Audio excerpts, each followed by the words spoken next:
জয়গুরু। পরম দয়াল শ্রী ঠাকুরের শ্রীচরণে জানাই ভূমিষ্ঠ প্রণাম। আপনাদের প্রতি প্রত্যেককে জানাই রানন্দিত জয়গুরু।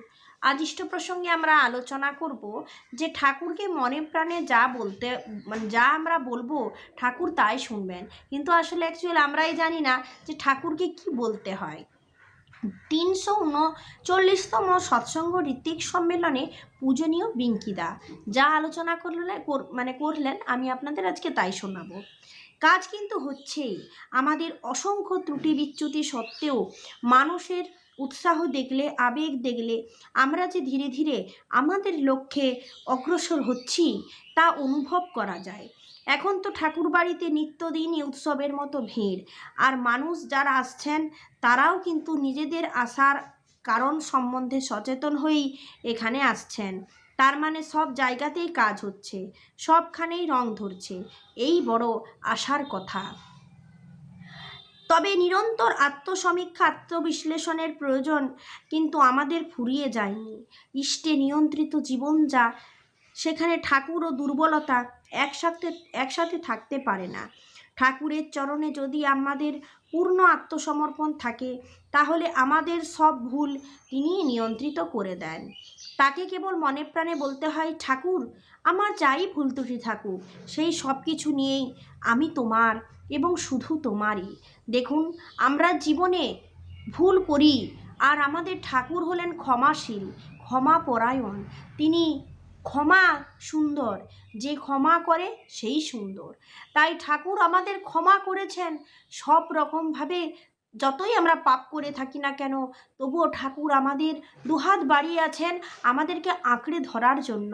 কিন্তু আমরা ঠাকুরের কাছে যাচ্ছি না, কারণ আমরা জানি আমাদের কিছু বাধা আছে যেগুলোকে আমরা অতিক্রম করতেই পারছি না।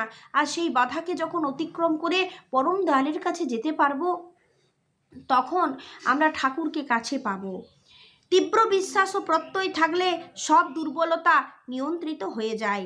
তখন আমাদের চরিত্রে যা কিছু দোষ, যা দিয়ে মানুষের সঙ্গে সংঘাত সৃষ্টি হয়, যা ইষ্ট স্বার্থের কোনো ক্ষতি হয় সেইগুলো ক্রমশ আমাদের জীবন থেকে সরে যায়।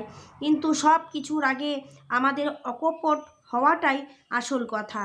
আমার অন্তরে যা আদতে আছে আর যা আমি বাইরে প্রকাশ করি, সেই দুইয়ের মিল যখন হয় না, সেই বিন্দু থেকেই সমস্ত বিশৃঙ্খলা সৃষ্টি। আমাদের চলার ভুল রয়েছে বিস্তর। কয়েকটি সমস্যার কথা আমি বলি।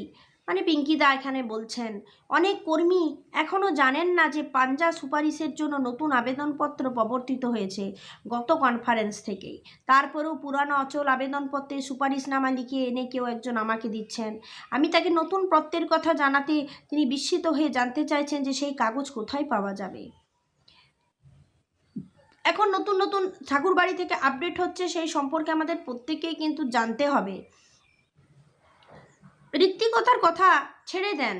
আমরা দীক্ষার সময় যে সংকল্পগুলি সারা জীবনের জন্য গ্রহণ করেছিলাম তার কতগুলো পালন করে চলি আমরা? তা কি যাচাই করি কখনো? ঠাকুর যা চেয়েছেন সেই তুলনায় আমরা কিছুই করতে পারি না, তবু তিনি দয়া করেন, তবু সুযোগ দিয়ে চলেন।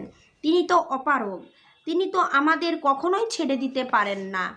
এই তো তার দয়ার স্বরূপ, যা কোনোভাবেই পরিমাপ করা যায় না। তারপরও প্রকৃতভাবে তাকে নিজেদের চলনে চরিত্রে মূর্ত করে চলি কয়জন? একদিকে আমার একক সাধনা, আর অন্যদিকে এই সমগ্র দুনিয়ায় যতগুলো প্রাণ আছে, যতগুলি আমি আছি, সব মিলে দানা বেঁধে যদি একাকার না হই, তাহলে যিনি স্বয়ং এক ও অদ্বিতীয় তাকে কি করে অনুভব করব?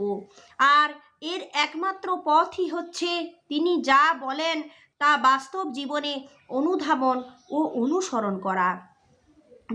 দোষ ত্রুটি থাকবেই, কিন্তু সম্পূর্ণ শুদ্ধ অন্তঃকরণে যদি বলতে পারি, ঠাকুর আমি তো পারি না, ঠাকুর আমি এসব কিছুই চাই না, আমি শুধু তোমাকেই চাই, আমি তো পারি না আমার প্রবৃত্তিগুলিকে নিরোধ করতে, তুমি আমাকে দয়া করো। 1, 2, 3 এই 3 লাইন আমাদেরকে কিন্তু প্রত্যেক দিন বলতে হবে ঠাকুরের কাছে। ঠাকুর আমি এসব কিছুই চাই না, আমি শুধু তোমাকেই চাই। আমি তো পারি না আমার প্রবৃত্তিগুলি নিরোধ করতে, তুমি আমাকে দয়া করো। এই আকুতি আর তদনুযায়ী চেষ্টা যদি আমাদের থাকে, তার দয়া পাওয়া যাবেই। তখন আমাদের যা কিছু দোষ, যা জীবনকে সীমিত করে তোলে, বর্ধনাকে স্তীমিত করে তোলে, সেগুলো আর বাধা হয়ে দাঁড়াতে পারবে না। এর বাইরে আমরা দুনিয়ায় যতই বকবকানি করি না কেন, লোকের মাথায় দণ্ড ঠেকিয়ে যতই বুজরুকি দেখাই না কেন, আমরা আমাদের নিজেদের পরিবারের মধ্যে ঠাকুরকে কতটা সঞ্চারিত করতে পেরেছি, নিজের স্ত্রী পুত্র আত্মীয় স্বজনকে কতটা ইষ্টমুখী করে তুলতে পেরেছি, তাই কিন্তু আমাদের ব্যক্তিত্বের আসল পরিচয়। আমার ঘরে সকালবেলায় প্রার্থনা হয় না, আমার ঘরে সকালবেলায় ইষ্টভীতি কেউ করে না, আমি কেন বাইরে গিয়ে ঠাকুর ঠাকুর করি? কেন করি? আমি আমার পরিবারটাকে সংশোধন কিভাবে করব, সে উপায় তো আমার কাছে জানা নেই। করবে যেমন হবে তেমন, ফলও পাবে তেমনি করে। নিজেদের ইচ্ছা মতো চলার বা করার কোনো অধিকারই কিন্তু ঠাকুরের কর্মীদের নেই।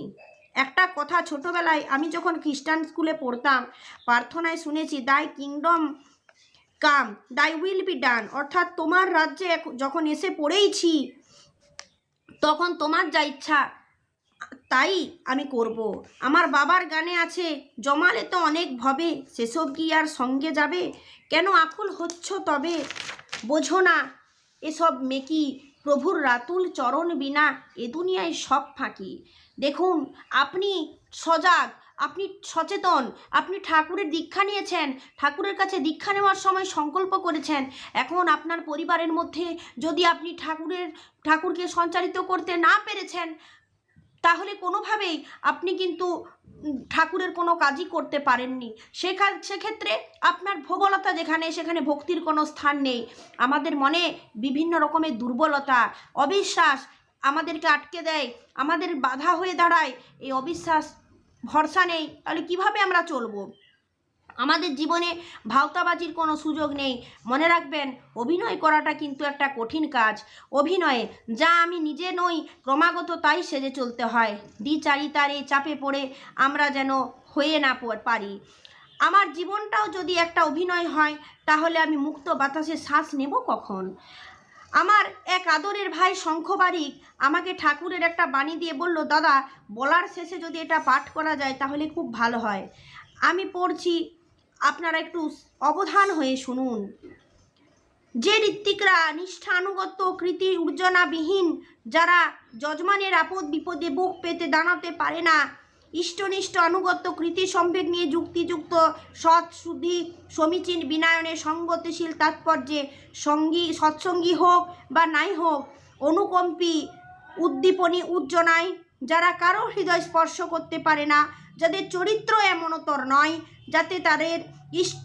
যাতে তাদের ইষ্ট সন্দীপনায় অপর হৃদয় ভরা শ্রদ্ধানুকম্পায় আনত হয়ে ওঠে, খ্যাতিদীপ্ত হয়ে ওঠে, যারা ইষ্টার্থী সুসন্দীপ্ত করে তুলতে পারে না কাউকে, আত্মম্ভরী দুর্বলতার অভিশাপ নিয়ে ঘুরে বেড়ায়, অর্ঘ্যোপযোগী হয়ে নয়, যাঞ্চাবৃত্তি অবলম্বন করে ইষ্টের আসন, যাদের নিষ্ঠা আনুগত্য কৃতি সম্বেগের ভিতর দিয়ে উচ্ছল হয়ে ওঠে না, উদ্দীপ্ত হয়ে ওঠে না, উজ্জয়িনী তৎপরতায় শুভ শ্রোতা হয়ে ওঠে না, তাদের ঋত্বিকতার সার্থকতা কোথায়?